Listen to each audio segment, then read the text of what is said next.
If you're a Star Trek fan, you should listen to Inglorious Treksperts, the ultimate Star Trek podcast for sci-fi fans with a life. Listen to it wherever you get your podcasts. Hey, this is Chase Masterson, host of Disco Nights, inviting you to join us every Sunday as the disco party continues with our fabulous guests. Like us. Like you. And you, our audience. So we'll see you here next Sunday night. Bring your disco shoes. Hey, this is Mark A. Altman, and if you're a fan of the 4:30 movie, you'll love Best Movies Never Made, hosted by Jodorowsky's Dune producer Steve Scarlatta and Josh Miller, where they explore some of the greatest movies that were never made, from E.T. 2 to Tim Burton's Superman, Night Skies to Star Trek The Academy Years.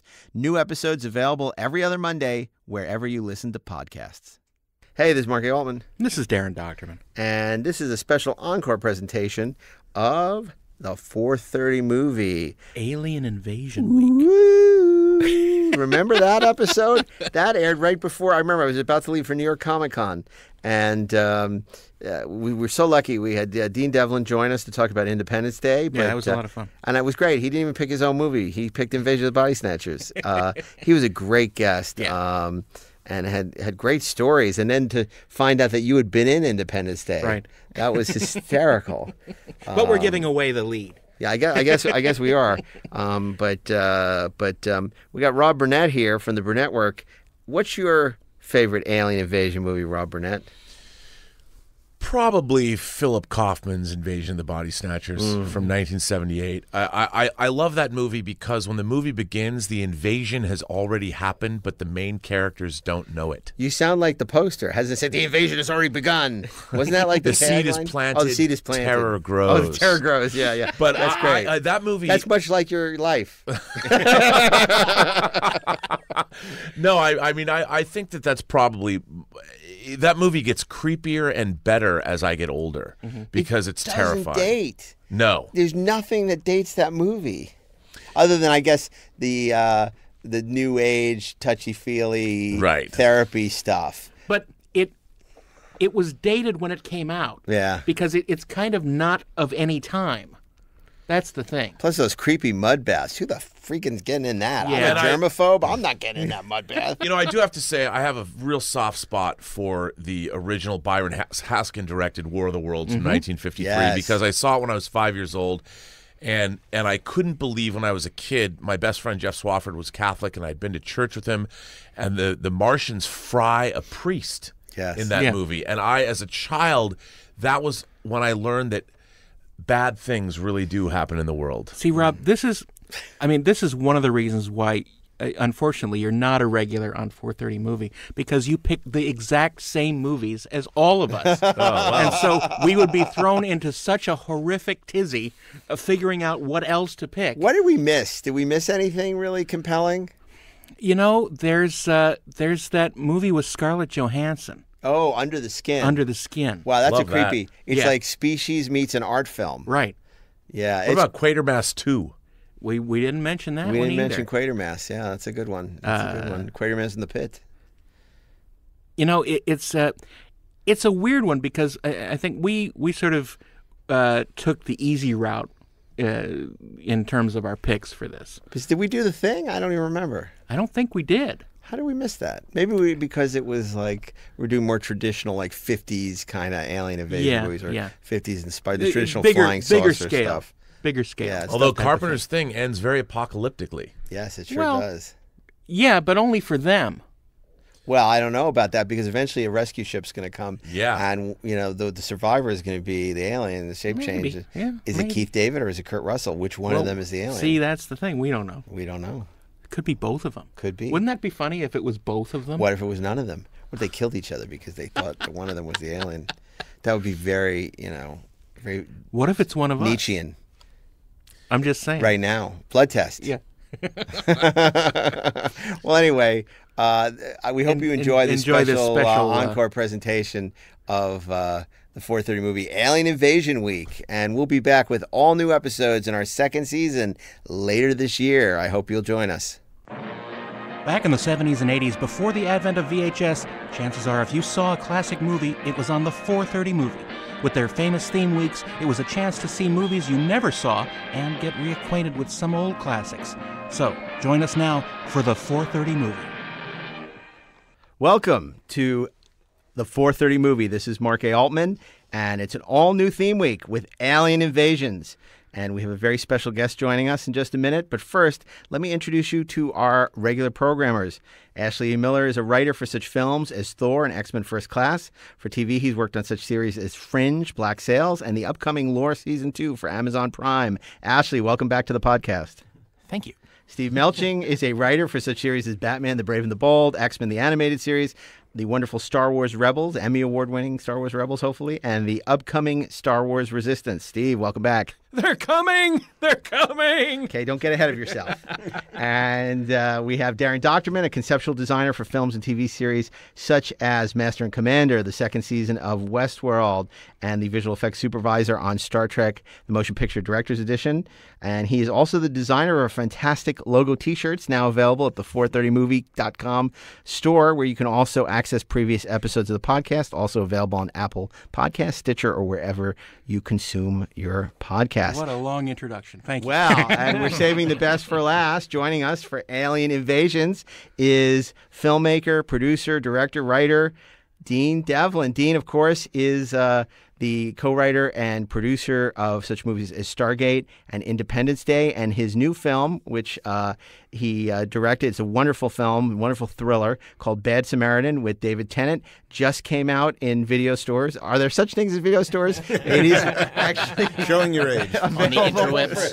The Blockbuster Video is now available for download, for streaming, and of course on Amazon. So welcome to the podcast, Dean. Thank you very much. Thanks for having me on. Well, no discussion of alien invasions would be complete without having you as part of the invasion, because this is a pretty special week. I think that especially some of these early movies were the kinds of films that all inspired us as kids to our love of the genre.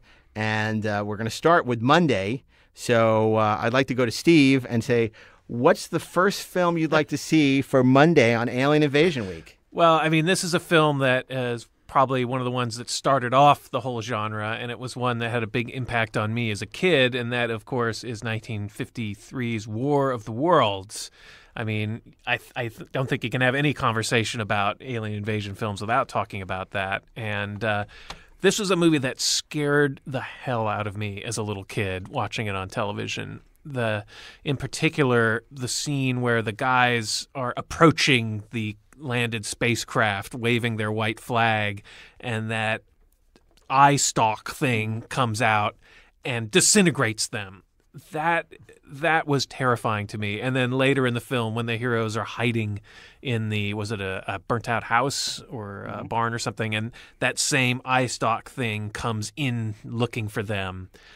That was absolutely terrifying. And for a little kid with an overactive imagination like me, I was afraid to turn my back on the shower head in my bathroom for years. Never know. Like, I would have to wash the shampoo out of my hair when I'm taking a bath. I'm like, I don't know, that thing's going to disintegrate me if I look away. It had such a big impact on me, and it's just such a terrific classic film of alien invasion. Well, it's interesting because you mentioned being scared, and I have to say, I had a similar experience listening to the Orson Welles podcast. I wasn't there when it was broadcast in 1930, but 32. Orson Welles podcast? But Yeah. The all-time podcast, really? The radio. Keep podcasts alive We've done a lot of these today. on iTunes. The great legendary Orson Welles radio show, and I couldn't imagine that anything could compete with what I conjured in my imagination. But I think the George Powell Classic really does an amazing job of being scary and terrifying and imaginative. And I imagine it was a big influence on you, Dean, when you conceived Independence Day.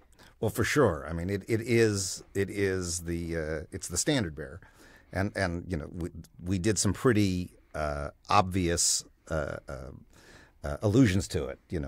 For instance, obviously the ending was that it was a virus that killed them, and that's what gave us the idea in the movie to do a computer virus to be the thing that turns the tide.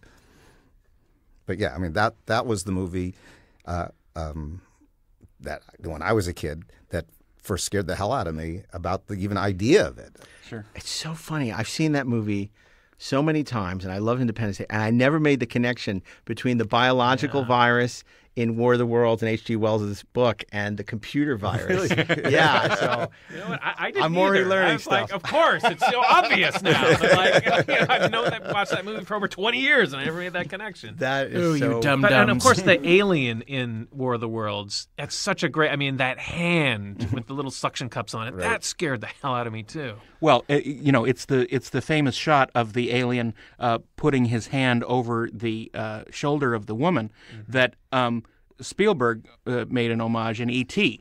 because E.T. does the same gesture over Elliot's shoulder, but this time he's It's a lot come less for malevolent. peace. It's way sweeter. I think that movie also made me value the cold. The common cold. You know, every time you get a sniffle, you just say, you know what, I'm going to suck this up because someday it could save civilization. I'm safeguarding humanity by incubating this virus. You didn't feel as bad when you took off from school and you were home watching the Fourth. Mom, I'm saving the planet. I'm saving all these old Kleenexes just in case. Too much. Too soon. Unexpected third act twist. So Monday, War of the Worlds, we're all agreed? Well, I am fine with that. Oh, I'm glad to hear it. Yeah, I'm glad that you are glad. Yeah, there you go. So Tuesday, Darren. Tuesday, I'm going to go in a little, much later than 1953. I'm going to go with David Tuohy's The Arrival. Oh, interesting choice. Which is a really weird movie. It's basically about Charlie Sheen. It's Charlie Sheen winning, but over here, winning over there. He's down in, is it Mexico or South America? I think it's Mexico. I think it's Mexico. And there's mysterious things going on. He receives this strange transmission that he traces back to this basically power plant down in Mexico that he finds is being run by aliens trying to take over the world. You know who I really miss who's in that movie? Now, we've talked about great character actors like J.T. Walsh and some of these other Ron Silver. Yeah. Ron Silver's so good in that movie. Yeah. And he's really missed, you know. He died way too young. And, of course, the creatures designed by our friend Patrick Tatopoulos, who later did the creatures on Independence Day. And Stargate. That's where you met him, right? Godzilla as well? Yep. But that is a creepy movie. Absolutely. And it consistently keeps the creep factor throughout the entire thing, even when you're just looking at Charlie Sheen. But it's just creepy. It's kind of a weird little favorite of mine. Well, I think and that- not to, I don't want to, hopefully not embarrass him, but another friend of ours, Dan Weber, said that he had a conversation with Tuohy once and enthused about the film, saying it was one of the best B movies of the year. And And he meant took it in a offense very at that. flattering, very. I mean, he loved that movie. Yeah, so he Dan thought it loved was it. a real compliment when he told Tuohy. We were at a screening of Yeah. the Arrival. It was actually the Academy of Science Fiction, Fantasy, and Horror.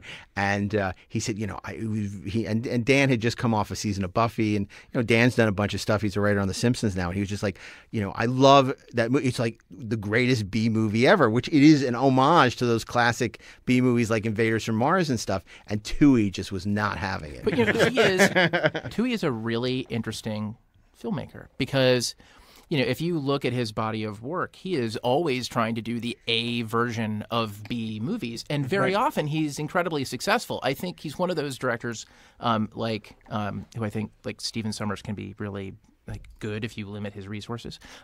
When he's constrained, I think that Tuohy's creativity kicks in. So he'll do something great like The Arrival or Below, which would have been a great choice for our Under the Sea week. or Pitch which Black. Did he or do Pitch Black, Deep yeah. Rising? Was that Steven Sommers? That's That was Stephen Sommers. Stephen Yeah. Sommers. Yeah. Well, my experience with David Tuohy is that I got to work with him for like 6 months on Riddick, right? Chronicles of Riddick. And that was the most exciting and fun time I ever had working on a movie because he was constantly in the art department just hanging out and talking about ideas for the movie with us. And it was the most creative experience I've ever had on a show. The movie is what it is. But it's, basically close-up Vin and a lot of blurry stuff behind him. But, we put a lot of work into it, and I'm proud of the stuff that we did. But Tuohy is a lot of fun to work with. But this was one of those times where he was not constrained at all. And, you get what that you was get. a big Universal movie thanks to Vin Diesel and the success he had with Fast and Furious. Okay, Wednesday, you mentioned Creepy. I would like to, and there's so many fine choices. I guess I can't say V because it was a TV movie. Correct. But I would say, I was sorely tempted to go with Life Force. But I can't subject the kids to that. Nude Matilda May, and it's really more of a zombie movie than it is a alien invasion movie. But of course, They Live is very topical right now, which is a great alien invasion movie. But I'm going to go with the 1978 classic Invasion of the Body Snatchers. That's what I was going to go with. Oh, damn it! That's the one, man. That's the one. Maybe you want to talk about that. Phil Kaufman, it's brilliant and. The original is a classic, and it's one of the few remakes that is as good, if not better, than the original. Yeah, absolutely. No, the image of the human head on the dog. Oh my God. Still, I have nightmares over that. And that was just a mask on a dog. It Right. wasn't even like any crazy visual effect, but it put the tongue through. It was so effective. Yeah. So effective.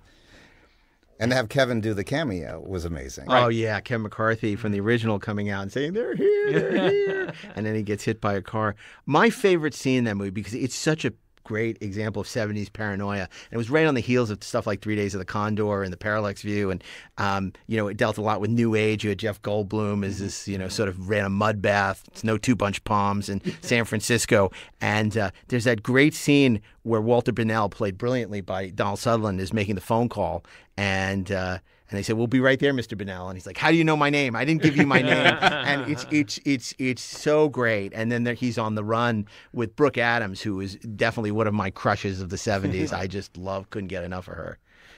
Well, it is such a gritty movie. It's so steeped in that 70s, urban grind. It's just that sort of darkness and grit to it. And I was 10 years old when that movie came out, and it was my birthday movie that year. Wow. It was between that Happy or birthday, Steve. the animated Lord of the Rings. And 10-year-old Steve was like, Star Wars was out the last year. Invasion of the Body Snatchers, that sounds like sci-fi. I got to see that. And so me and my little group of friends went to the mall and saw Invasion of the Body Snatchers, and we're just horrified. I would love to see a photo of your group of friends and you walking out of that theater and the look on your face. My God, the last shot in that film is haunting in the extreme. By the way, Steve, I'm 100% convinced I was not in that movie theater with you. No, I was in Hawaii when I saw that. But I mean, my first exposure to that film, because I was but a wee little fellow when it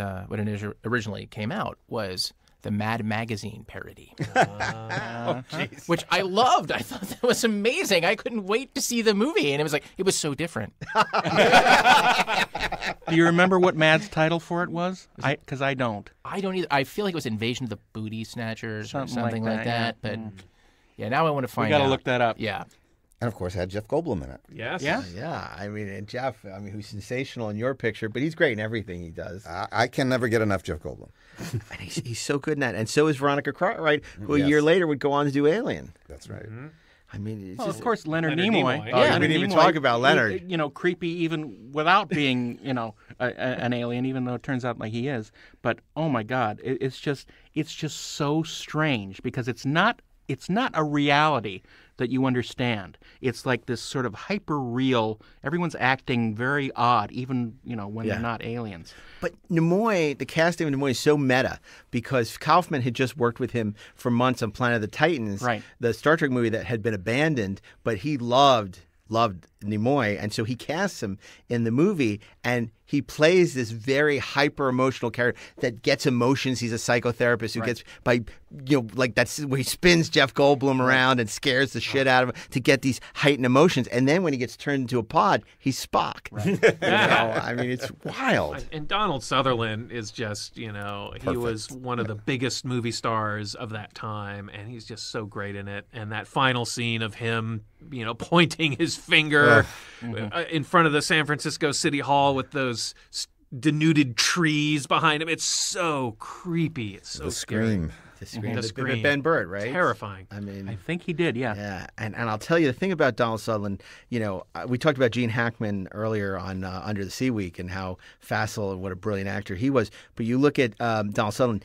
Okay, so 1978, he's in Invasion of the Body Snatchers and Animal House. Yeah. And it's like he's great in both those movies. I mean, he's great in everything. range. But look at the range there. Well, and a couple years before, he's in Kelly's Heroes, and he's Playing a completely different kind of character. Yeah. Obviously. Although it would be great to see Oddball in Invasion of the Body Snatchers. And then MASH. waves. And MASH, I mean, he's in MASH, Robert yeah. Altman's MASH. Oh, and what's Don't Look Now? Yeah.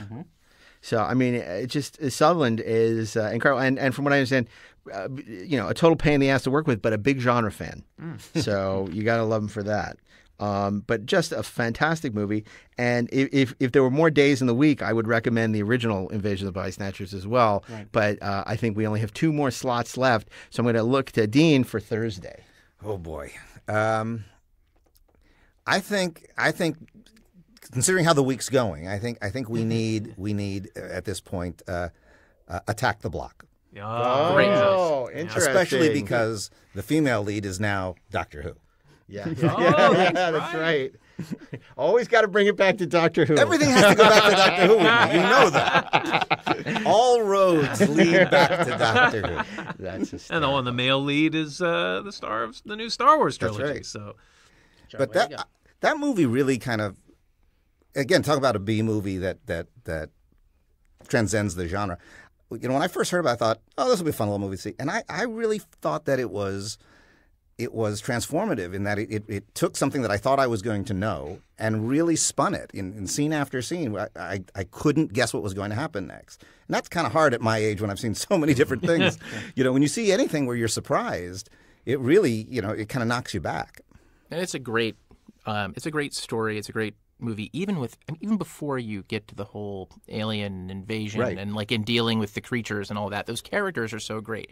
They inhabit this very specific world. Right. They don't live in a generic neighborhood where like bad things happen and the kids have to put a gang together. It's the opposite to fight of the Spielberg neighborhood. Right. It's like they seem as alien to us and as dangerous to us as those aliens are. And I think the magic of that film is that it puts us in a place where we empathize with them, like they represent us. There's like this.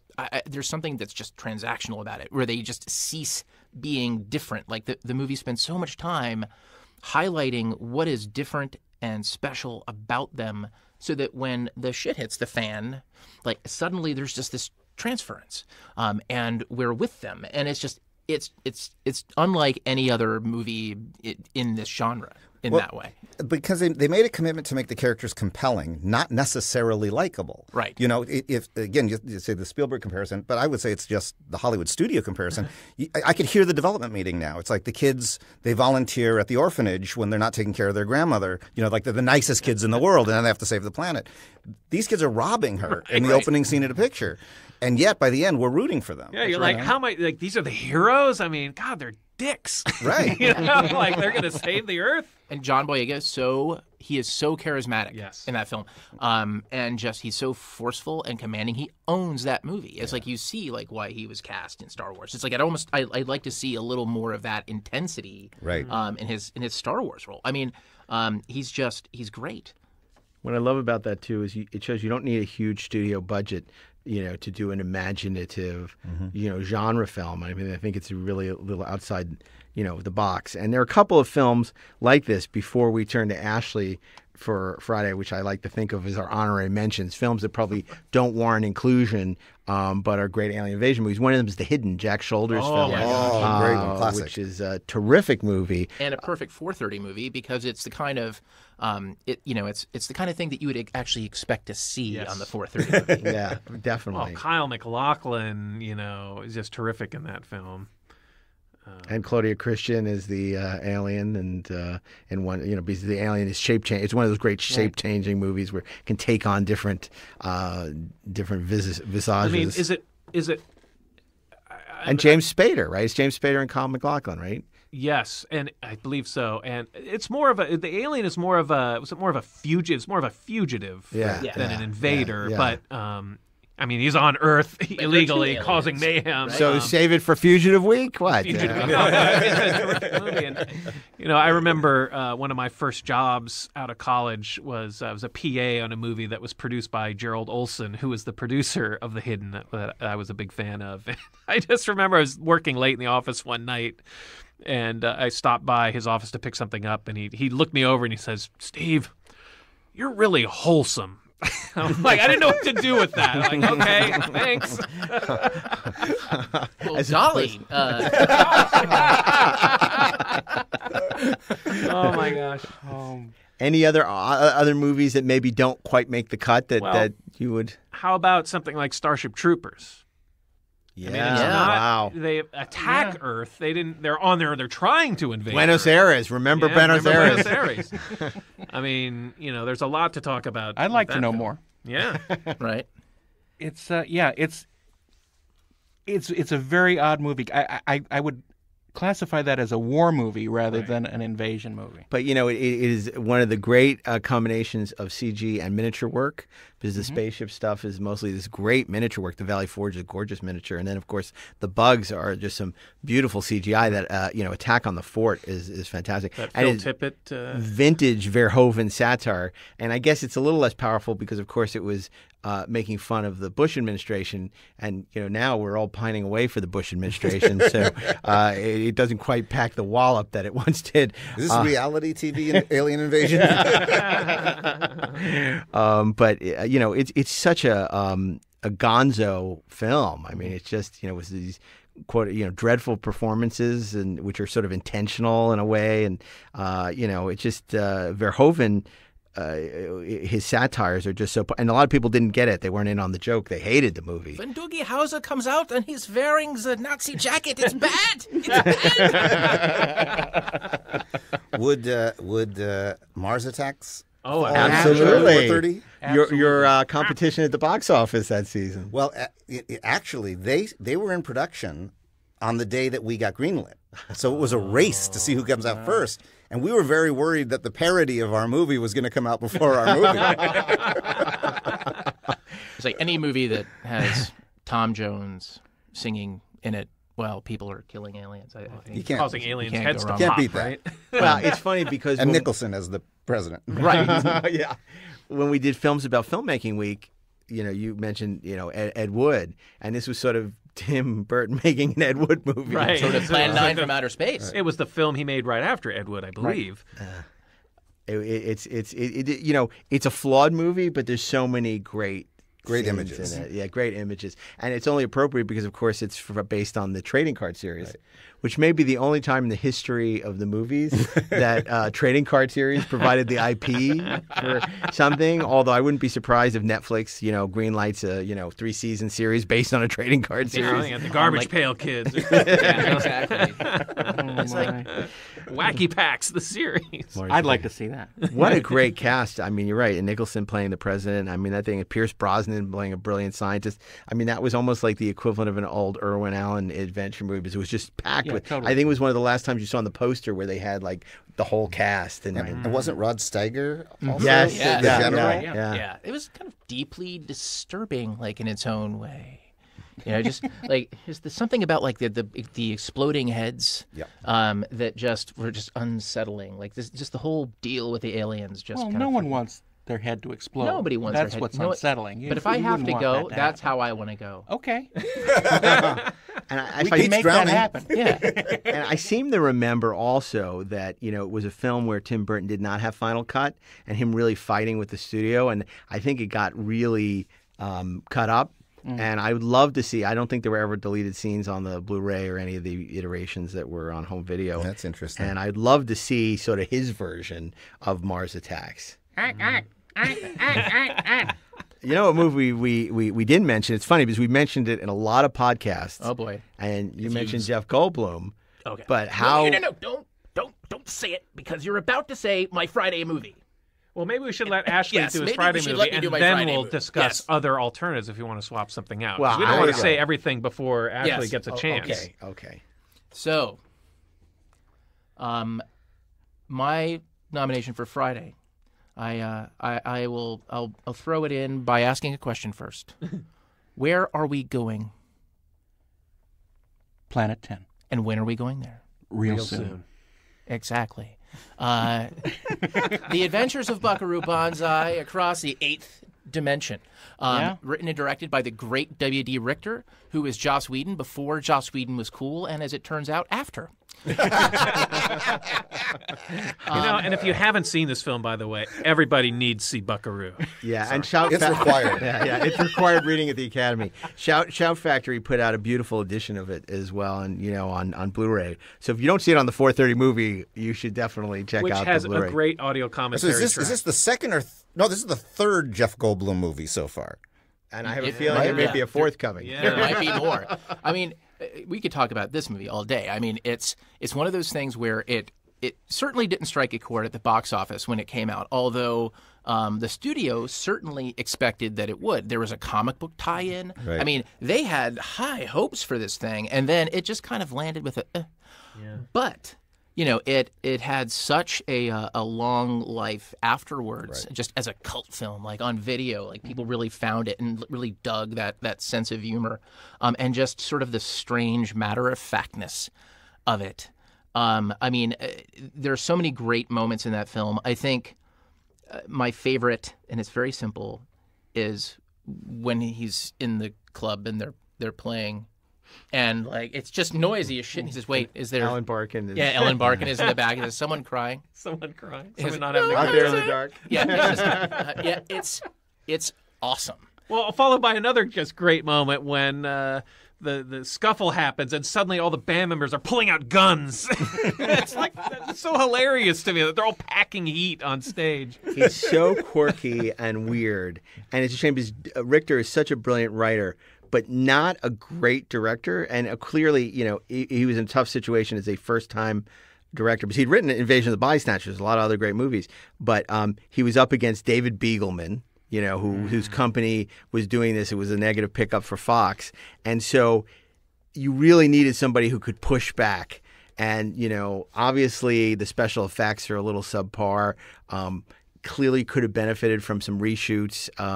But the casting, of course, is just brilliant. And then Fox buried it when they released it in '84. Right. You came and went. I always forget that Clancy Brown is in that movie. Clancy Brown, Oh my Jeff God, I did forget Goldblum, that. Ellen Barkin, Peter Weller, Chris Lloyd. Lloyd, John Lithgow, Lithgow. Yeah, it's an as amazing Emilio cast. Lizardo. Yeah. And the aliens, the black Lectroids and the red Lectroids, like they're just the best. Oh, and Vincent Schiavelli. It's not my damn Vincent planet. Schiavelli. Yeah, Love boy. Vincent Schiavelli. He's Yeah. so great. Now, And then, by the way, that Blu-ray edition that you mentioned has a terrific audio commentary track with Romac Roush and W.D. Richter. And Richter's the writer, right? Yes, and the well, director. and the director. Yeah. He was a writer. He's a very big writer in the 70s. This was his first movie he directed. And Maybe it it was, was one of them is Earl in, McRausch wrote it, Okay, and W.D. Richter I directed think it. Roush is in the commentary. He's in character as one of The documentarians of Buckaroo Banzai, who's played in the film by one of the actors. Right. It's this weird meta commentary, but it's pretty interesting. I remember it was kind of like the Captain Midnight Decoder Ring at the time, where you could become a Blue Blazer regular. Yeah, It was there was a fan club. and that there was you a could fan join. club, and you'd send in, and they would send you like a button and like all kinds of weird Buckaroo Banzai swag, and it was kind of awesome. And apparently they famously tried to get a television series off the ground everybody and their about mom is- 15 years ago with Yeah. the original cast, and a friend of ours, Adam Mojo Leibowitz, worked on a visual demo reel. Yeah, visual Fox effects. was going to do it. Then a bunch of years later, MGM tried to do it with Kevin Smith, but they didn't have chain of title on it. Yeah, they didn't have the And- rights. And they didn't have the rights, and Yeah. they were pretty far down the road on it, so that fell apart. You think that'd be one of those top 10 things you'd figure out first? Yeah, MGM's not so great on knowing what they have in their library because they have so many libraries from bankrupted studios like Orion and Right. UA And all they these. sold a lot of it to Warner Right, Brothers. so like I think a lot of stuff they don't even have like the They have this paperwork big on. box that they rifle through occasionally. Oh, didn't we used to have this? This Buckaroo Banzai has this sort of odd connection to another one of my very favorite movies of all time, Big Trouble in Little China. I mean, first of all, W.D. Richter wrote the screenplay for Big Trouble in Little China, which is terrific. But at the end of Buckaroo Banzai, which for my money has the greatest end title sequence of all time, Buckaroo Banzai will return and Buckaroo Banzai versus the World Crime League. I mean, as I understand it, Jack Burton, the hero of Big Trouble in Little China, was supposed to at least have a cameo in the next Buckaroo Banzai movie, and he was supposed to be one of Buckaroo's fans. He's got and somebody said, and I haven't gone and been able to verify this, but somebody said that there's a shot inside I don't know if this is true or not. There's a shot inside the Pork Chop Express where you can see a Buckaroo Banzai comic book. Oh, that's hilarious. Yeah. So I want that to be true. I desperately want it to be true. Well, I wish your remake or your sequel to Big Trouble in Little China that you did for Fox had materialized, because I'm sure we would have seen some interesting homages. Yes. You can count on it. It's funny because you mentioned Big Trouble in Little China. We probably should have talked about it during Sword and Sorcery Week, because, of course, we had a very sort of American kind of look at sword and sorcery. But, if you look at sort of Eastern sword and sorcery and those kind of, you could have made the case that Big Trouble, the Wushu movies, that Big Trouble in Little China would have been appropriate for that. But we'll have to revisit that again, because that's I almost brought up a Crouching Tiger, Hidden Dragon, but it's more of a, I wouldn't put that. Well, the dragon's hidden. Yes. Yeah, he's a...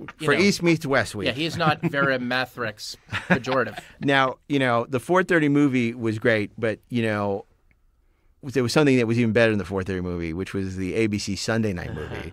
So, when you were big enough and cool enough, you debuted on the ABC Sunday night movie, which was even cooler than the 4:30 movie. But we can't call the podcast the ABC Sunday night movie. So I have a movie which I think should cap our Alien Invasion Week, which I think is the perfect, I don't know if it's the dessert or the aperitif or the port, or if it's just but clearly so you can sleep it is a movie that pays homage to the history from H.G. Wells through the 50s Alien Invasion movies, through everything we love about the genre. It's a love letter to science fiction. And, of course, I'm talking about Dean's movie, Independence Day, which I think is a great way to end Alien Invasion Week. I think there's arguably no Alien Invasion movie that's more popular than Independence Day. It was a seismic event. I recall when the Academy of Science Fiction, Fantasy, and Horror did an early screening of it down at USC.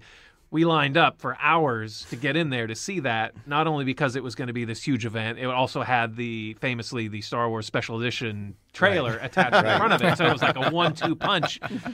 And this was a film that gave us everything that we always wanted in an alien invasion movie. It had epic scale like we had never seen before. I mean, we had seen a taste of it in something like V, where you have the saucer motherships hovering over major cities. But then Independence Day comes along, and those ships are like 10 times bigger, and they shoot these giant fucking laser beams that incinerate entire cities. And the city White House. Destroyers. Where are they now? And fighter jets. Battling, alien spacecraft. Missiles.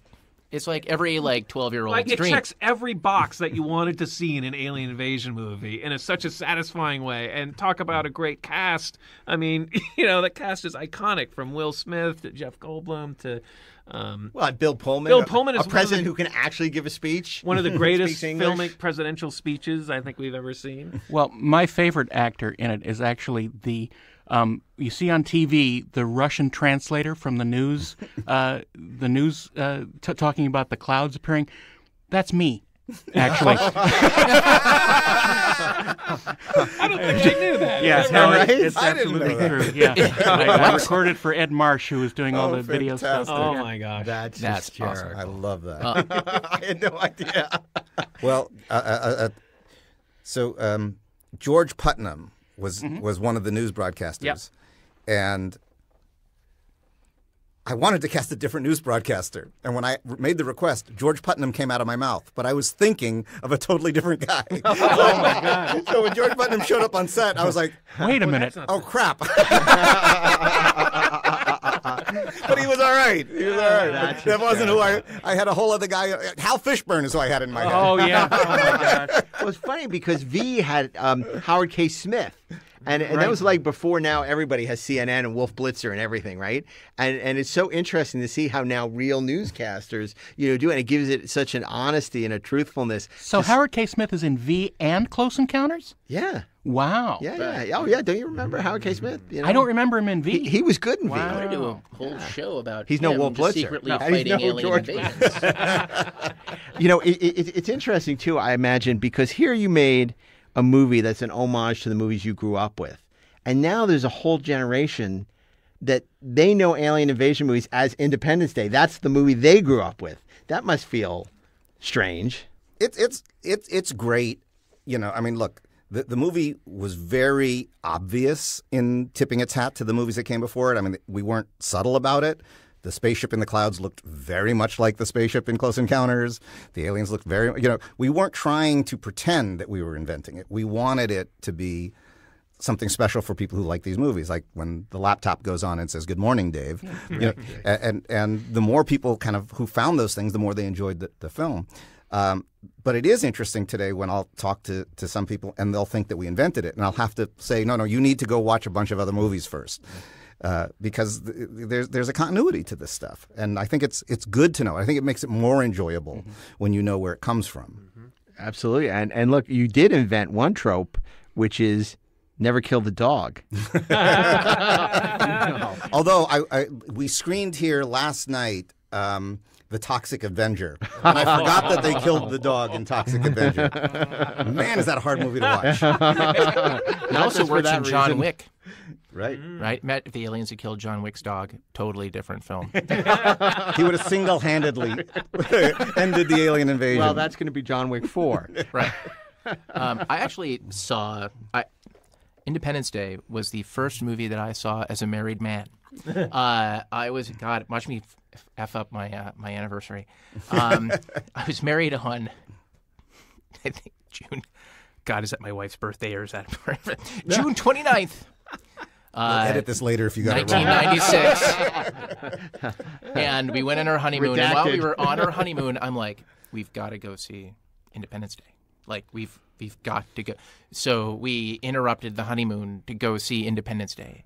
And it was, honestly, now admittedly, this is because I was drinking through a lot of the honeymoon, but Independence Day is like one of the things I remember best about the honeymoon. Clearly more than the anniversary date. Right, exactly. And I'm realizing this is being never recorded, listens and to my this wife is podcast. going to put this into like her divorce papers. But I wish Independence Day was my first film as a married man. 'Cause my first film as a married man was Will Ferrell's Land of the Lost, which was terrible. inauspicious, my friend. But I'll tell you, for me, the best part of Independence Day was the promotional tour afterwards, because Fox put us on the road for 3.5 months, going all around the world, opening the picture. And first of all, I hadn't traveled the world before. I'd been to some place, but not much.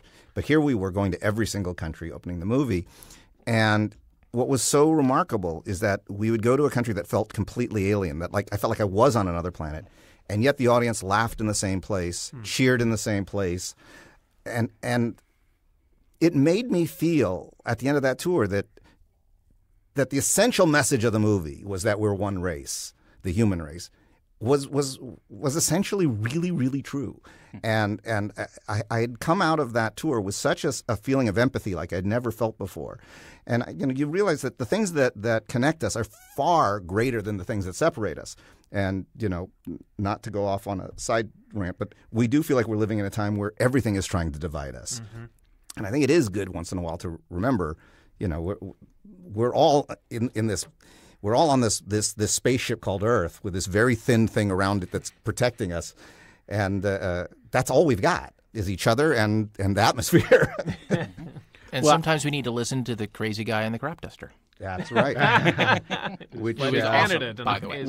which wasn't a crop duster by the time you were done with it. Yeah. Well, I'll tell you, because I bashed studios earlier, I'm now going to give a compliment. That movie, because we spec'd it, we had a bidding war for the movie. So 9 studios. There was 9 studios back then. They all were trying to get the movie. So when we closed the deal, we had unprecedented. Not only did we have total creative control over the movie, we had creative control over the marketing. That never happens. I don't think it ever happened before. I don't think it's ever happened since. But we did say, look, we'll listen to notes, but it's our decision whether we do them or not. And so the very first meeting, nobody at a higher level wanted to give notes. So it was a little, a lower level CE came in to give his notes. And he goes, I only have one note. I think that the alcoholic guy, crop duster, he's alcoholic because he had been kidnapped by aliens and no one believed him. And Roland and I were so ready to fight him on that and went, well, actually, that's a really cool idea. That's a really good idea. So I have to give, Jorge Saralegui was the guy who came up with that. That's and so funny. So he was right. Well, I have to say, I mean, there's so much I love about that movie, but what Dean said is true. I think the greatest thing that comes out of it is that inspirational message of all the countries working together, and only together can they defeat this alien invasion. And to see the Israelis and the Arabs, flying off together, and these flying into this hopeless battle against this. It's such a great message, and I think it's more, again, relevant today than ever. But it's one of the great things, and that's so different, I think, because you really see in the previous alien invasion movies that kind of American exceptionalism, where only America can solve the problem, the world's problems against the aliens, and here you have the whole world coming together, which I think is terrific, and why it played so well and was such a blockbuster around the globe. Well, it's funny you say that because that was the message of the movie. But yet when we were going on that international tour, the press would constantly say, isn't this movie just about how America has to save the world? And then I would go into this long diatribe about, no, this is the exact opposite, about us coming together. So anyway, as I said, this was a long tour. And we finally ended up at the Deauville Film Festival. And it was a big kind of press conference with hundreds of reporters. And Roland and I were exhausted from this tour. And again, the first question is a snarky French reporter who says, isn't it true this is just trying to say America has to save the world? And I said, well, normally I answer that question differently, but considering we're here on the shores of Normandy. And after the laughs died down, Roland said, yeah, my father was here once, but you made him leave. My goodness. That's awesome. Well, I have to say, what a perfect way to end Alien Invasion Week. Are there any other films we're missing? I think there's a few. A couple crazy ones. Like, I will throw in a Star Trek film. Star Trek First Contact is technically an alien invasion film. That's true. Because the Borg are coming for Earth. And as opposed to the whales in Star Trek 4. That's right. Well, see, that wasn't really, that was a probe. Looking for more whales. Why they were probing us for whales, I don't know. The Borg wanted to invade and assimilate Neither us. did Randy Quaid. That's right. Dark City is technically an alien invasion film, although it's post-invasion. Sure. Spoiler alert! Yeah. And while we're on the Jeff Goldblum run, Earth Girls Are Easy. Oh, yeah. Yes. Earth Girls Are Easy, absolutely. My goodness. Well, the Day the Earth Stood Still. Oh, Yeah. Wow. That's How do we classic. miss that? Classic. The original. The original. Not The the original. will not speak of the remake. Nobody A, B, C. It's funny you mentioned The Day the Earth Stood Still, because, I grew up watching that on things like the 4:30 movie, and that's when I first saw it, and I absolutely adored that movie. Everything about it, the robot, the Michael Rennie, and just thought it was a remarkable film. Also with a very, I think, great message at its heart. And yet that's a film that really, I think, has been lost from sort of the conversation. People don't know it, don't watch it. It's not, that was a legendary science fiction film. It was considered a true classic along with Forbidden Planet. And as the generations age out of it, you don't hear people talking about that movie anymore. And that's a real shame, because I think that's a pretty terrific movie. Absolutely. Maybe for Killer Robots Week, we'll bring it out. Signs. Yeah. Right? Okay. Oh yeah, that's M. of Night course. Shyamalan. Right. Why invade a planet that's 75%, a substance that kills you on contact? I don't know. In the Let's air. go invade It's in the Jupiter. sky. I just like that the alien could go across galaxies to get to Earth, but couldn't get out of a pantry. Right. Really? Pantry door, that's what stopped you. Damn it! Oh, curse your low tech. Well, you have something like District 9. I'm not necessarily an invasion, more of a accidental a breakdown on the side of the road.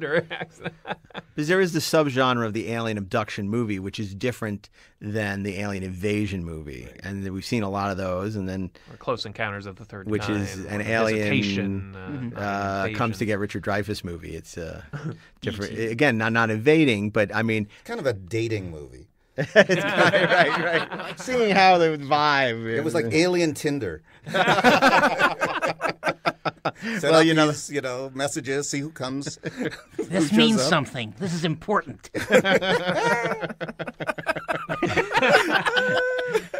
Pacific Rim, I mean, they're more from another dimension, right? Yeah, they're aliens. But stretching a little bit, though. Not one of my favorite films of all time. And then you have those Godzilla movies where it's the alien. Like, isn't Mechagodzilla King Ghidorah an alien?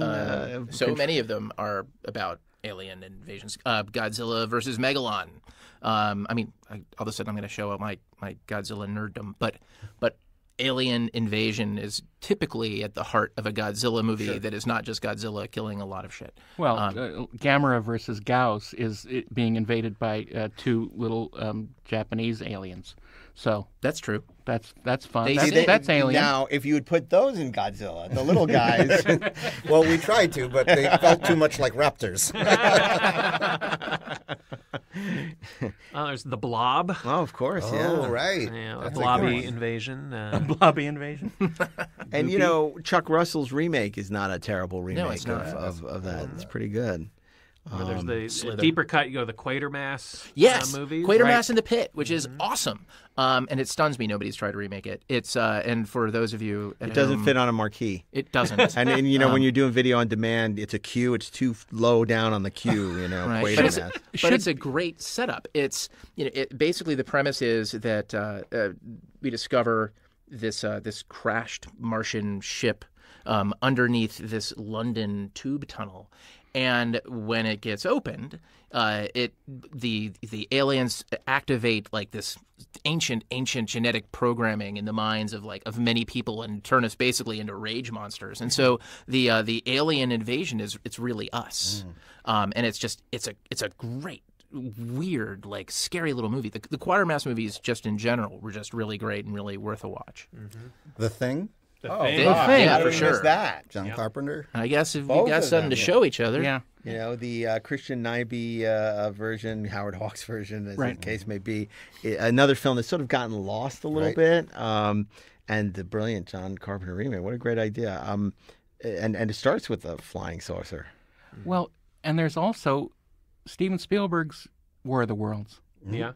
I mean, that is as well crafted as it is. It seems like there's something missing from it that made us forget it. Yeah, What do you it's think not that great. is? I think, honestly, it has a lot to do with Tom Cruise not being believable as an ordinary guy working on the docks. I think that might have something to do with it. That's interesting. Also, I mean, for me, I did not love that movie. And as much as I love Josh Friedman, who's one of the writers of that film, I just felt like things happened because the aliens were dumb. Like I couldn't quite get my head around them like coming across galaxies and yet they're getting fooled by what they get fooled by, like in the farmhouse when they're looking around forever. I just could not. I couldn't make the connection. I had similar problems with Pacific Rim in the sense that when you go to the trouble of explaining shit, like why things work in a certain way, like in a science fiction film. And you're telling me when you do that it's super important that I should pay attention. It needs to hold water.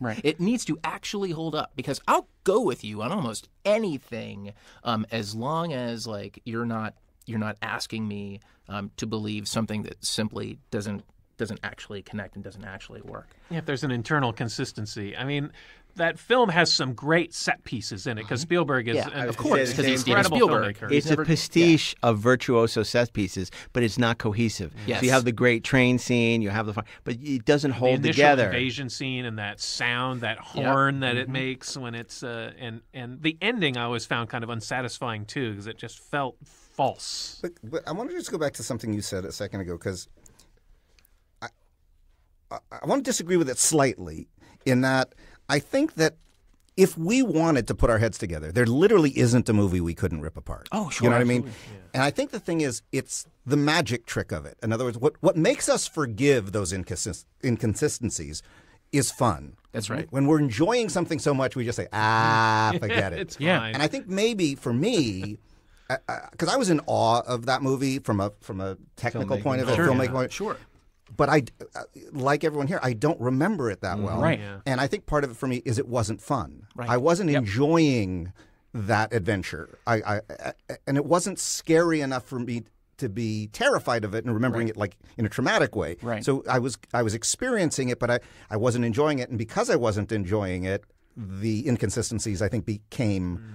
Totally. It's like, Spielberg will talk about, logic, plot logic versus visceral logic a lot. And, what he means by that is there are things that the audience will accept in a film that don't make a hell of a lot of sense if you kind of break them down using the logic of structure and plot. But because the audience is engaged in this emotional transaction with the film, because the audience is having an experience, there are not only things that the audience will go with, there are things that the audience will prefer. Right. And those are the things that the audience remembers. And for a director and a storyteller who is as gifted as Spielberg is at connecting with us on this visceral level, I think War of the Worlds falls apart because War of the Worlds never connects with us on a visceral level. It only really makes an effort to connect with us on an intellectual level.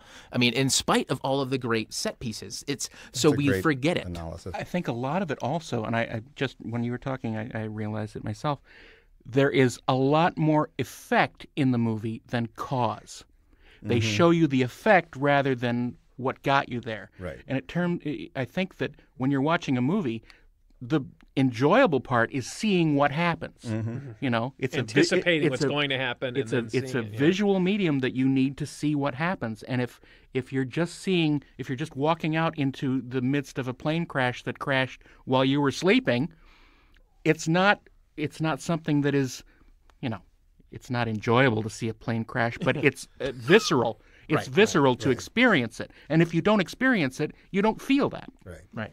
See, you buy Tom Cruise as the world's greatest bartender, but you don't buy him as a construction worker. No, it's a that's true. fine line That's to true. walk. If For you were his the- cocktail, you have no problem with. If Tom Cruise and Cocktail were in War of the Worlds, much better. Yeah, that would have been a great. I'd like to see the Cocktail cinematic universe. But if you're talking about Spielberg, it reminded me of that famous story. I'm sure you guys know it about the fight with him and Peter Benchley about the oxygen tank in Jaws. As the story goes, Peter Benchley was furious because in the book there was no oxygen tank that explodes. In fact, at the end, the shark goes down and takes the hero down with him, and they die together, kind of like the end of Moby Dick. And Spielberg puts in this air tank that's going to explode, and there's a huge fight between Peter Benchley and Spielberg, and Benchley says, air tanks don't explode. When you shoot an air tank, air goes out of it. And Spielberg said, this is a special air tank. and Benchley basically distanced himself from the film, and he said, he's done with it, and he walked away. But when the film was finished, Benchley had in his contract a screening of the movie. So he had the screening, and all of his friends came, and they were all divers. And he was so uptight about the ending, he wouldn't even sit in the theater. So he was out in the lobby. And just at the end, he opened the door, and he peeked in. And, of course, everybody cheered when the thing blew up. And he picked up the phone, and he called Spielberg and went, "You're right." It's that movie logic. You buy it because they set it up, be careful with those things. They'll blow up. That's right. It feels right. It feels right. What you feel in a movie is what you take away from it. Yeah. That was another movie we missed for Under the Sea Week, The Deep. The Just for Jackie Bissett, I Yes, would have nominated exactly. that. And Robert Shaw. but more for exactly the same reasons. They both look great in a bikini. So Monday, War of the Worlds, the original. Tuesday, The Arrival. Wednesday, Invasion of the Body Snatchers, 1978. Thursday, Attack the Block. Friday, The Adventures of Buckaroo Banzai Across the Eighth Dimension. and Sunday on the Sunday night movie. Tonight on the Sunday night movie. Capping it all off, Aliens Independence attack Day. on Independence Day. It's the end of the world, or is it? Find out Monday. Well, look, this has been great, and I hope you'll join us next week for an all-new 4:30 movie. Special thanks to everyone, and if people have their own films that they want to suggest or want to continue the conversation on social media, they can reach you where, Steve? At Stephen Melching on Twitter. Darren? At Darren Doc, 1R on Twitter. Ashley? At Ashmaster0. And Dean? At Dean Devlin. And I'm at Mark A. Altman on Twitter and Instagram. I want to remind you that my new book, So Say We All, is available at bookstores everywhere, An Oral History of Battlestar Galactica. And I hope you will check out Dean's terrific new movie, Bad Samaritan, available on home video and for digital download wherever movies are sold. And if you're a thriller fan or a Hitchcock fan or a David Tennant fan, you should not miss this movie. And, of course, check out our website at 430movie.com where you can get all this great 430 movie swag and also listen to previous episodes. And a very special thanks to our engineer, Bill Ritter, for making this all possible. And, of course, Dean Devlin for providing the beautiful electric studios for us to record our podcast. Thank you, Dean. And thank you for being with us for a terrific show today. Thank you. Hope to have you back if you ever feel the urge to revisit the 430 movie. Anytime you like. This has been the 430 Movie Special Encore Edition. And this is your host, Mark A. Altman. I want to remind you that we'll be back with all new episodes of the 430 Movie this spring for Season 2. We thank you for joining us for the special encore presentation. And we hope you'll join us for some of our other shows on the Electric Surge Network, including the Ultimate Podcast for Star Trek fans with a life, the hit podcast Inglorious Treksperts about all things Trek. If you haven't checked out this show, please do, because it's awesome. And I don't say that about everything, but this is a great show and you'll love it. We also have, for you film fans, the best movies never made. This is Jodorowsky's Dune producer, Steven Scarlatta, and Josh Miller, writer of Sonic the Hedgehog, where every other Monday they look inside the making or unmaking of a film that never saw the light of a projector bulb with special guests, directors, writers, producers. There have been some great episodes on E.T. 2, Night Skies, Johnny Quest, Godzilla, Master He-Man and the Master of the Universe with Adam Rifkin. And, of course, Rob Burnett and myself join them as we talk about Free Enterprise, The Wrath of Shatner, the aborted Free Enterprise sequel. So some great episodes coming up. We hope you'll join us for that wonderful show. And, of course, if you're a Star Trek Discovery fan, join Chase Masterson and her special guests every Sunday night as they do a deep dive into the world of Star Trek Discovery. And meanwhile, Ashley, Darren, Steve, and myself will be back with all new episodes of the 430 Movie this spring for Season 2. Thanks for being a 430 Movie fan, and we'll see you at the movies.